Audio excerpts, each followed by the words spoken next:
ঘূর্ণিঝড় বা প্রবল বৃষ্টির মধ্যে তিনটি কাজ আপনি করবেন, আপনার দোয়া কবুল হবেই হবে ইনশাআল্লাহ। আমরা এই হাদিসটা অনেকেই জানি, আল্লাহ রাসূল সাল্লাল্লাহু আলাইহি ওয়াসাল্লাম নিজে হাদিসটা বলেছেন, কিন্তু আমরা এই তিনটা কাজ অনেকে করি না, যার কারণে আমরা অনেকেই দোয়া করি বৃষ্টির সময়, কিন্তু আমাদের দোয়া কবুল হয় না। আপনি যদি এই ঘূর্ণিঝড় বা বৃষ্টির সময়, প্রবল বৃষ্টির মাঝে যদি এই তিনটি কাজ করতে পারেন, শুধু আপনার দোয়া কবুল হবে বিষয়টা এমন নয়। আল্লাহ রাসূল সাল্লাল্লাহু আলাইহি ওয়াসাল্লাম বলেছেন, এই ঘূর্ণিঝড়, এই প্রবল বৃষ্টির মধ্যে, এই বাতাসের মধ্যে যে ক্ষতিকর দিক রয়েছে, আল্লাহ পাক এই ক্ষতিকর দিক থেকে, ক্ষতিকর বিষয়গুলো থেকে আল্লাহ সম্পূর্ণ আপনাকে হেফাজত করবেন। এর জন্য আল্লাহ রাসূলের জীবনী থেকে আমরা এই তিনটি আমল আমরা পেয়েছি। এই তিনটি আমল আমরা সবাই করার চেষ্টা করবো ইনশাআল্লাহ। এক নম্বরে আল্লাহ রাসূল সাল্লাল্লাহু আলাইহি ওয়াসাল্লাম প্রথমে বৃষ্টির সময় তিনি একটি দোয়া পাঠ করতেন, ছোট্ট একটি দোয়া, আল্লাহুম্মা সাইয়্যিবান নাফিয়া, এই দোয়াটা পাঠ করতেন।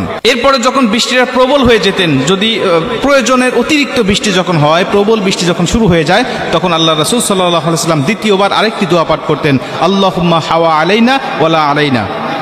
আল্লাহ রাসূল সাল্লাল্লাহু আলাইহি ওয়াসাল্লাম, বুখারী এবং আবু দাউদ শরীফের হাদিস, একবার সাহাবা একরামরা আল্লাহ রাসূলের কাছে আসলেন, এসে ডাক দিয়ে বলেন, ইয়া রাসূলুল্লাহ, বৃষ্টি হয় না, দীর্ঘদিন আমাদের ফসলগুলো মরে যাচ্ছে, আপনি আল্লাহর কাছে দোয়া করুন যেন আল্লাহ পাক আমাদেরকে বৃষ্টি দান করে।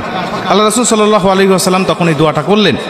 আল্লাহ রাসূল সাল্লাল্লাহু আলাইহি ওয়াসাল্লাম দোয়া করতে দেরি, প্রবল বৃষ্টি শুরু হতে দেরি হলো না, প্রচণ্ড বৃষ্টি শুরু হয়ে গেল।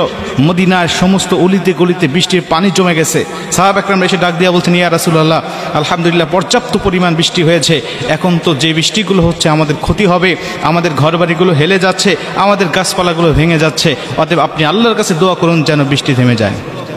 তখন আল্লাহ রাসূল দ্বিতীয়বার এই দোয়াটা পাঠ করলেন, আল্লাহুম্মা হাওয়া আলাইনা ওয়ালা আলাইনা, হে আল্লাহ, আমরা পর্যাপ্ত পরিমাণ বৃষ্টি হয়েছে, আমাদের আর দরকার নেই, বৃষ্টি না আমাদের কাছ থেকে আপনি ফিরিয়ে নেন। এটা আপনার প্রথম নম্বরে এটা দোয়া করবেন, মানে বৃষ্টি শুরুতে আপনি আল্লাহুম্মা সাইয়্যিবান নাফিয়া পড়বেন, বৃষ্টি যখন অতিরিক্ত হয়ে যাবে বা যখন প্রয়োজনের বেশি হতে থাকবে, তখন আপনি আল্লাহুম্মা হাওয়া আলাইনা ওয়ালা আলাইনা এই দোয়াটা পাঠ করবেন। দ্বিতীয় নম্বরে আল্লাহ রাসূল সাল্লাল্লাহু আলাইহি ওয়াসাল্লাম বলেন, এই বৃষ্টিটা যদি বাতাসের রূপ নেয়, ঘূর্ণিঝড় শুরু হয়ে যায়, প্রবল বাতাস শুরু হয়ে যায়, তখন তুমি আল্লাহর ভয়ে ভীত সন্তুষ্ট থাকবে, তুমি খুব ভয় থাকবে, তোমার অন্তরের মধ্যে আল্লাহর ভয় নিবে, কারণ এই বৃষ্টির মাধ্যমে, এই ঘূর্ণিঝড়ের মাধ্যমে আল্লাহ তোমার উপরে গজব নামাতে পারে।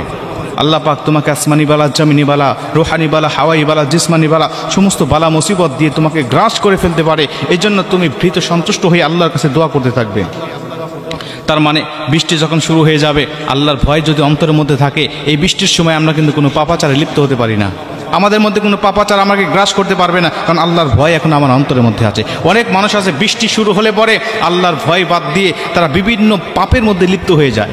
বৃষ্টির সময় কখনোই কোনো পাপ করবেন না, কারণ এই পাপ, এই বৃষ্টির মাধ্যমে আল্লাহ আপনাকে গ্রাস করতে পারে, গজবে আপনাকে আকৃষ্ট করতে পারে।